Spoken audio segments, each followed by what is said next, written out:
You're welcome. Hello, everybody. Let me set my timer here so I don't go over time. There we go. Welcome back from lunch. My name is TJ Sharpe, and well, you already heard what I do, and you can read what I am. What I need to do right now is, one, keep you from having a food coma, but two, bring to life what agentic AI and AI in general can do for a patient. You're sitting in these seats because you're experts. You're in this industry. I'm also in the industry. I'll kind of consider myself a bit of an expert as well. But I got here in a most unconventional way in what you'll hear. You've all heard a patient story before at some point, and I'm guessing you've all heard plenty of AI and machine learning stories. What we're going to do in the next 30 minutes is imagine a patient journey with and without what I had, AI. So how does this tale of survivorship start? Let's rewind to the start of my journey. Not the patient journey, but my AI journey. As a junior psychology major at Carnegie Mellon University, I had the pleasure of attending a class taught by Herb Simon. Some of you AI geeks might know who he is. He was one of the forefathers of artificial intelligence. And this is a book that we had as a textbook. What did I learn in this class? Some of the things that came out in the class that maybe relate to what we do here: information aggregation, opportunity matching, operational optimization, sequencing and pathways. Well, actually, I don't really know if I remember all of those things, but when I went back and put into ChatGPT, what were the things and models of thought by Herb Simon? Some of these points came out.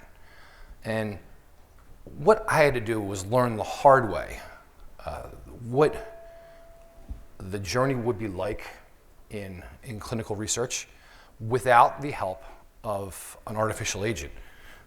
The hurdles that I was going to face and the opportunities that I needed to find to get to the treatment and the trial that I needed to beat stage 4 melanoma. Now, how would my journey have been different if I had AI as an ally? Let's take a look. This is a timeline. The journey starts about an hour from here, right up Route 1, outside of New York City. I'm 25 years old. I went to the dermatologist, which you should all do, and had a mole removed from my clavicle, mostly because my mother was bothering me about it and said, you need to get that fixed. Get it checked out, get it removed. Okay, Mom, I'm 25, I'm fine. I got a call 2 days later from the dermatologist saying you need to go to NYU Medical Center and not believe everything you read on the internet about melanoma. So as soon as I got home and Googled melanoma, I realized two things. One, I should listen to my mother, but two, I had just become a young adult cancer patient. Now, fortunately, it was able to be easily removed from my shoulder. Lymph nodes were removed, and I thought, wow, I really dodged a bullet here. Thank goodness. I did what any melanoma patient would do, especially a young one. I wore floppy hats, long sleeve shirts, lots of sunscreen. And then I moved to Florida, which was great because that's where I met my wife, Jen. Here we are in 2008, happily getting married. 2 years later, our daughter Josie is born. And 2 years after that, our son Tommy comes along. And this is a photo of a happy and seemingly very healthy young family here. Now, about a week after this newborn photo that we had to have taken was done, I went to the hospital with what I thought was a spiking fever. I checked in, and the nurse looked at me and she says, something doesn't seem right about you. Let's get you back, get you for a scan. And when I came back out, the doctor came in and he said, by the look of the scan report and these spots on your lungs, I think you have a recurrence of your cancer. And I looked at him and said, Doc, no, I'm 37, I'm healthy. You must have my chart switched with somebody else. Unfortunately, like most doctors are, he was right. I was admitted to the hospital and I left 16 days later with an 8 centimeter tumor removed from my small bowel and 4 other tumors spread across my lungs, my liver, and my spleen. Now, when I was in the hospital, I had 16 days to continue to Google melanoma. And I found a couple things. One, I found that there was some interesting progress going on in the world of clinical research in melanoma. But the thing that was most concerning was that standard of care at that point in time was still chemotherapy. Someone with my diagnosis with standard of care had a median lifespan of about 18 months. And 9 out of every 10 patients with that diagnosis would be dead in less than 5 years. So when we left the hospital, we needed some hope. Ironically, about a month after I left the hospital, and I didn't know this until I actually Googled this for this presentation, the world of AI went through a transformational change. It was about to undergo the transformation from general purpose knowledge to task-specific knowledge. And it happened because these 3 gentlemen here, who I don't know, but I can read you their little bio. They blew away the competition at an AI imaging contest. And I will actually read this for you so I don't screw it up. A University of Toronto team led by Jeffrey Hinton, Alex Krzyzewski, and Ilya Sutskever won the ImageNet competition using a deep neural network called AlexNet, showing that deep neural networks trained on GPUs with large data sets could vastly outperform older machine learning models on image recognition. This triggered the modern deep learning era. Now, Brian may have known that, but I don't know how many other people in the world know that, much less in this room. I certainly didn't know that. But ironically, at the same time, when I was going through what was a really transformational moment for me, the world of AI in parallel was undergoing the same thing. All of a sudden, the hope that I was looking for existed for the world of artificial intelligence. Now, for us to find that hope, we needed some treatment. We needed a systemic therapy for me.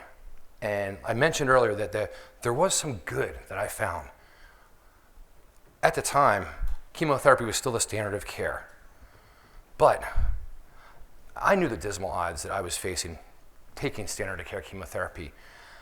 And we were ready to get back into the oncologist's office and say, what treatments are out there? What can we do that is going to give me the chance to watch my kids grow up? My wife, who unfortunately did not have 16 days to read about melanoma because she was taking care of a husband in the cancer center, a 2-year-old, a 2-month-old, and her 2 in-laws for 2 weeks that are down from New Jersey while I was in the hospital. She didn't read all of the things that I read about melanoma, and she asked our oncologist, what are we looking at here, doc? What's the prognosis? He very bluntly and very honestly said, I'll be surprised if your husband's here in 2 years. And that was just too unacceptable. What Dr. Barry didn't know was that similar to AI, cancer was going through this immunotherapy revolution. I just happened to pick the right cancer to get at the right time. Melanoma was at the forefront of the immunotherapy research that started in the early 2010s. So, in a way, I got too lucky with the cancer I got. Hold on, sorry. First time working one of these things. Why is it not working? There we go, sorry, didn't mean to hit that. One of the things we mentioned earlier was information aggregation.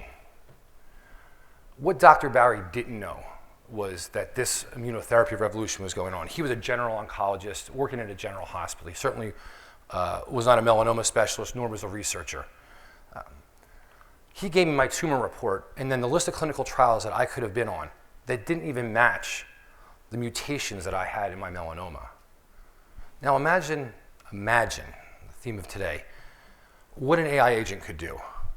An AI agent could take my medical history, my genetic report, and match me with the treatments and trials that I would be appropriate for, and hopefully sequence them based on what is known at the time about those treatments. Now, I had to do that all manually. We had to do that all manually. And we went on 4 second opinions before we finally found a treatment center that would offer me a chance to do immunotherapy. And now we had the chance to do this new class of drugs called anti-PD-1 drugs. And the other treatment they offered was a combination of immunotherapies that involved TIL, which is a tumor-infiltrating lymphocyte, where they take a tumor out of you, find the T cells that best attack your cancer, and then expand them to about 60 billion, reinfuse them in you. Like, wow, that's really cool. That's like, you know, Star Trek type medicine. That's what I want to try. Let's do this. By the way, doc, how have patients done on this before? And he looked at me and kind of said, well, as far as we know, you'll be the first person to try this in this sequence. So you're telling me that no one has ever failed this before. Let's give this a shot. Ironically, the reasoning behind it came from the National Institute of Health. We were at Moffitt Cancer Center with Jeff Weber, who was an amazing, amazing oncologist. But this came from the NIH. And they saw that patients who had done prior immunotherapies did really well on these T-cell therapies. And their hypothesis was, well, maybe we should try doing the combination of therapies together. We'll do a couple of immunotherapies, and we'll do the T-cell, and then we'll do some more immunotherapy and see if it works. Now, can you imagine a world where the information that resided in a few select oncologists exists in an agentic AI solution, some kind of AI model, where when I go to my first oncologist, all of a sudden this is presented as an opportunity. Hey, you're young. You're able to withstand some of the rigors that come along with a T-cell therapy. This is an option for you, and this is how it weighs against each of the other options that we're giving you. It could act as an autonomous, context-aware assistant to me, to my family, to my care team, providing us with the best possible options so that we can make the most informed decision that we can make at the time, which was a life or death decision. Look, I didn't do all that great in biology in college, so I was making a decision based on what I would hear from an oncologist, a couple of oncologists, some friends, what I could read on the internet. Imagine a world where the AI assistant is on my phone or on our computer and can guide me in making that decision along with my healthcare providers. You are here. The people in this room are at this moment in AI. Taking a chance in business isn't that much different than cancer research. If you take the safe approach, you're going to get pretty much what you expect. Same thing with standard of care. You kind of know what's going to happen. But when you're presented with the opportunity to get so much more than what's available, can you pass that up just to do what you know is going to work because this is the way we've always done it? Or do you want the chance to be transformative, to change the way clinical research works, to give yourself a chance to live more than 2 years? I know I wasn't. 2 years, the chance to watch my kids grow up for a lifetime. To me, that's not even a choice. I know there were some people that were a little scared or maybe weren't sure that I should be patient number one in this. Let somebody else do that. I thought it was crazy not to do it because I had the chance to do something transformational, just like you do right now. However, this is clinical research and it doesn't come easy. We take our family, we take our 2 children, move them from Fort Lauderdale, there we go, all the way over to the Tampa area, to Moffitt Cancer Center. If you're going to spend the last few months of your life, if a doctor tells you Moffitt is not a bad place to get treated, nor is the Gulf Coast of Florida a bad place to live. And we get there, and my oncologist tells me that we're ready to go. We just have one small problem, slight thing, a little hiccup. We're signing the clinical operations stuff, the trial contract, and we're just waiting on like a few revisions. So we waited on a few revisions for a week. Then we waited for another week. Then we waited for 2 more weeks. And now we're over a month into waiting for a contract to be signed. And I called Dr. Weber and said, what's going on here? I'm in month 3 of 24 here, and I really think we should be getting further along on this. And he said, I'm sorry, this is out of my hands. I can't do anything about it. Maybe we should move on to plan B. I told him, I go, Doc, you told me last month that my best chance of taking this little boy to college or walking this little girl down the aisle was this clinical trial. And now because a piece of paper is not signed, I'm going to lose that chance. I said, I'm sorry, I can't do anything about it. What do you want to do? I said, all right, just hold on, Doc. Let me call you back. And I proceeded to get on LinkedIn and find people I knew at the 2 sponsor companies and had them ask around, hey, see if you can go and find out what's holding up this contract. And then I decided that probably wasn't enough, so I picked up the phone and I called. Hello, Big Pharma. I said, hi, I'm a cancer patient and I have a concern about one of your clinical trial drugs. And that's the best way to get to the legal department of any pharmaceutical company in America. And I got through and I talked to a woman who was really sweet and really compassionate and really unhelpful. And she basically told me, like, this is our document processing. And I said, no, like, this is not document processing. Maybe it's a piece of paper to you, but this is my life. These are my kids, and I'm not gonna wait for you to sign a piece of paper for me to get a chance to watch these kids live. And then I kind of gave her a few more things of what I thought about her paper processing. If you've seen the movie Office Space, you know this.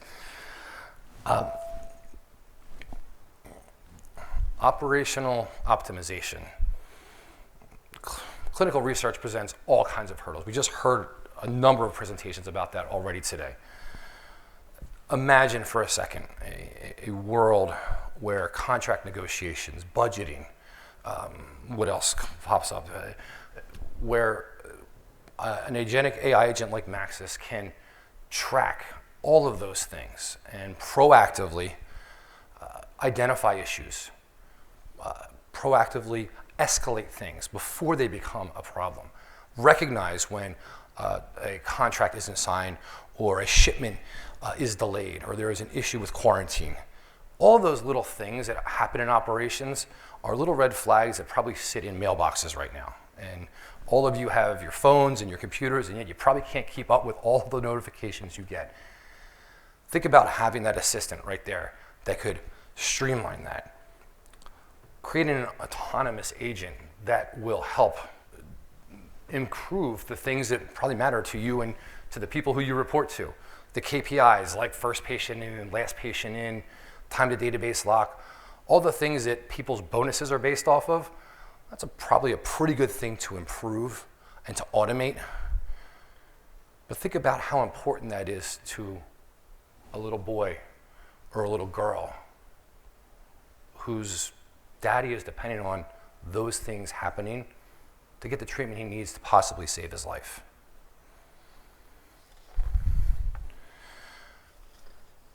Now, again, this is clinical research. It doesn't come easy, either as a patient or as someone trying to integrate artificial intelligence into your organization.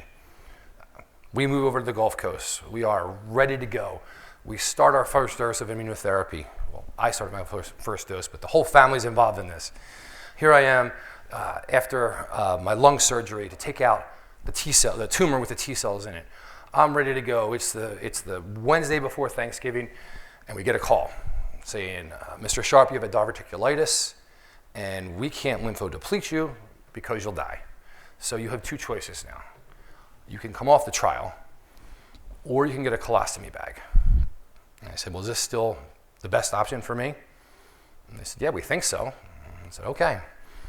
So the Monday after Thanksgiving, I won't make you look at that too long, I went in and got surgery for a colostomy bag that I had for 2.5 years because the people who were giving me the advice still thought that was the best option for me. We finally start the TIL therapy. We go through 7 doses of high-dose IL-2. We finish the immunotherapy. And at the end of February 2013, we have scans. I failed the trial. Being patient number 1 turned quickly into being non-responder number 1. And Dr. Weber said, we don't have time to wait too much longer. You need to get on another option. And I said, well, that's great because we had a plan B, right? We have the PD-1. And he said, all right, well, the one trial, we can't get you in the one trial, but hopefully the other trial will get you in. And I said, that sounds great, except for the hopefully part.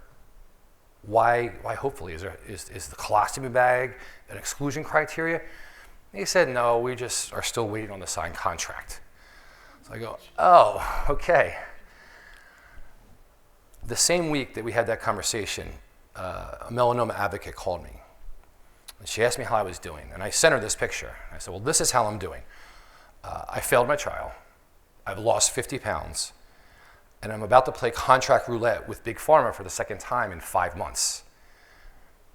She goes, well, would you consider leaving Moffitt? And I said, I would consider anything at this point in time, but I don't know. And we have plenty of people helping guide me, but do I really know what I should do? No. This is all new for me and for the people who are caring for me. She said, let me call you back. And 4 hours later, instead of 4 weeks later, she calls me and said, there is a trial just like the one that Moffitt has at a small community center in Fort Lauderdale. I said, well, do they have a signed contract? And she goes, yeah, they do. All right. Would you be interested? I'm like, hell yeah, I'd be interested. So we made a very difficult decision to leave Moffitt.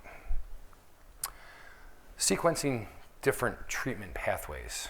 Now, I had to make that call on my own, but it really happened because someone who I didn't even know picked up the phone and called me about a blog I wrote. That chance call is what led me to the treatment that ultimately, you'll find out in a minute. Think about what could have happened if I had an AI agent there that could give me plan B, plan C, plan D, sequencing different treatment options for me, not just for a melanoma patient based on the data that we see for melanoma patients, but continuously scanning and learning what options are available. What are the best things for someone who has already taken an immunotherapy drug? What has happened for other patients that have done this? We had to do this kind of on our own. I mean, my best AI agent was the search on Facebook to find melanoma patients. Imagine a world where AI can bring that information that you need to you, to your care team.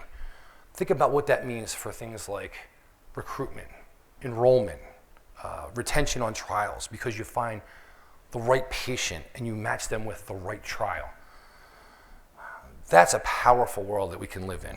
And that was a thing that we had to replicate on our own without the assistance of machine learning, without the assistance of AI.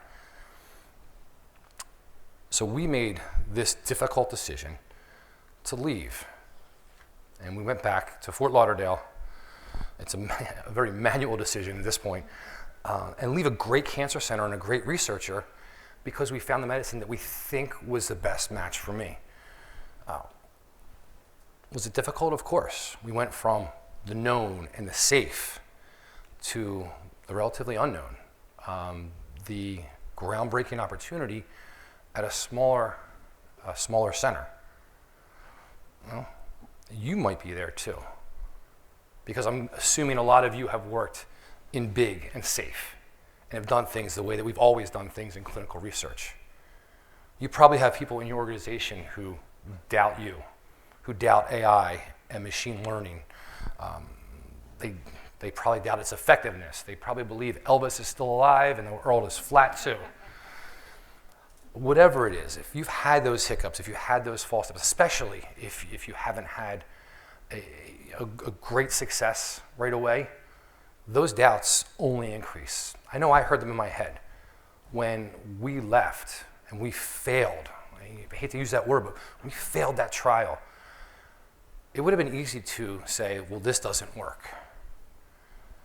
But I don't want to give up. I didn't want to give up, and I hope that you guys, when you face those obstacles, don't just give up. We do not stop clinical research when one patient fails. And I did not stop clinical research because I failed one trial. I think that parallels quite appropriately with AI integration, because you're not going to get it right every time all the time. But with really great AI companies and technologies, that transformation is coming. This is me in April of 2013, on my first dose of what was known at the time as MK3475. For my Merck friends out there, you know that 4 years later, I was getting my 75th and final dose of what is now known as Keytruda. Happened to get on the second trial for Keytruda, and after four and a half years, finally stopped. And the reason I stopped, there was two reasons. One, that my oncologist told me that there was no endpoint written into the protocol if I actually got better. So that was the first thing. But the main reason we stopped was this: a scan report that said malignant disease is not suspected on the basis of this examination. For the first time in almost 5 years, someone told me that I didn't have cancer.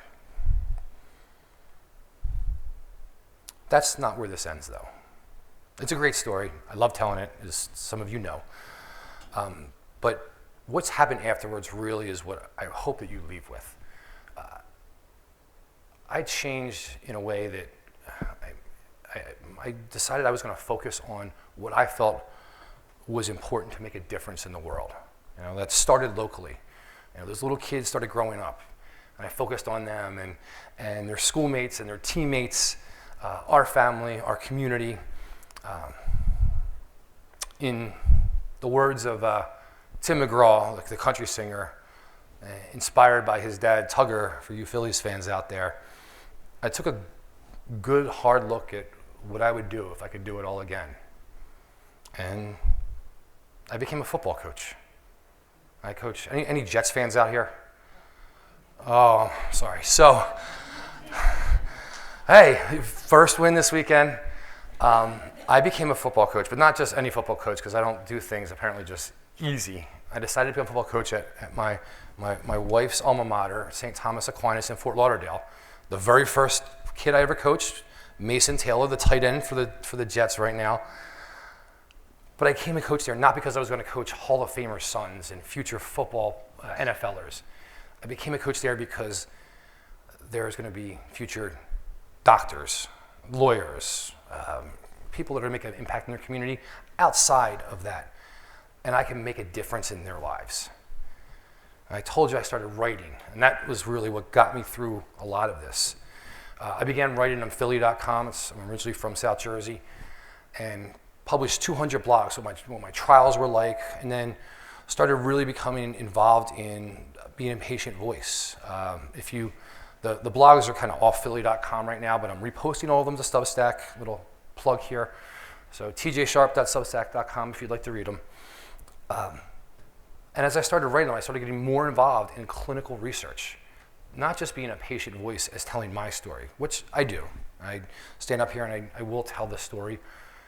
But this part of the story is the part that I love, is that I got a chance now to come off of the stage and sit down there and be a part of this industry, a part of you. I started working in the world as a patient voice, bringing other patient input into clinical research. I was fortunate enough to work at Transcelerate. if you're familiar with that organization, with some of the top patient engagement people in the world, and consult with companies like Merck and Bayer and Bristol Myers, and bring a patient voice to them so that they can design person-centered research that was appropriate, was less burdensome, was more focused on generating research that was going to be better for everybody. That's the stuff that I can do. Now, what AI can do, we kind of quickly went through, and I'll get through this because I did save time for Q&A. I talked about those 4 points in the beginning. I had to manage care between 5 different treatment facilities and 14 years of medical records. AI could collate that in an instant and have my medical history available for every one of those institutions that I talked to, that I was treated at, that I asked for a second opinion, and they could inform me and my care team what we could do next. Then we can match the right treatment for the right person. What's the treatment that's going to work best for me? How am I going to be treated with the right treatment at the right time, especially given how fast oncology research was changing in the early 2000s. AI could manage that. We talked a little bit about it earlier. Manage that as its own agent and giving me constantly updated information so that myself and my care team knew what treatments were available, what trials were available, what was the enrollment, what was the, were trials open, were they closed? It will optimize the operationalization of clinical research. No longer will patients have to call a pharmaceutical company to ask the status of their TPS report. I mean their contract. Instead of slipping through the cracks, things like contract signings and trial openings. Those are the outliers and the things that delays that happen are escalated immediately and autonomously and automatically to the people who need to know about them, so that trials will stay on schedule and we reduce the time to get treatments to people and trials started so that patients can get the medications they need. And finally, patients and healthcare providers will have the power of machine learning to best identify what treatments work for the right person. The right treatment for the right person at the right time. That's hard to do, no matter how educated you are. But with the power of artificial intelligence, all of that knowledge that exists can be brought together for every person, specifically for that person. Finally, what can you do? Well, you can inspire generational change. I will go one up on Johnson & Johnson and say, not in the last 100 years, but we're on the cusp of changing healthcare now more than any time in human history. So you can say J&J said this, but T&J said that we have an opportunity now to change the way that we are able to identify and treat people for illness and disease in a manner in which was literally science fiction 10 or 15 years ago. And locally, what you do, I mean, that's wow, great big picture, but if you think about what you do every day, you take families like this and you turn them into families like that. Oh. You are clapping for yourselves. And this is my last point here. You will be here. If you take the same approach you've always taken, you do basically be doing the standard of care chemotherapy that Dr. Barry offered me. Do more than that. Believe that you are the change that this industry needs. Don't let any of those struggles and detractors keep you from doing something, integrating a technology that is so transformational. It will change your company, it will change your industry, and it will change the lives of families just like that. On behalf of those people and those families whose faces you'll never see and names you'll never know, I want to sit here and humbly say thank you. I get to stand up here and represent all of them to you and say thank you for what you do. You make human health better for the rest of history. Thank you very much. Appreciate you guys listening. And I saved a few minutes for questions. Yep. All right, any questions for TJ? You're just going to get tons of applause, TJ. Oh. That's what you get. Okay. All right. If you guys want to give me any feedback, this is a new QR code thing that we have, so feel free. If not, I will see you guys at the happy hour. Thank you. Thank you, TJ.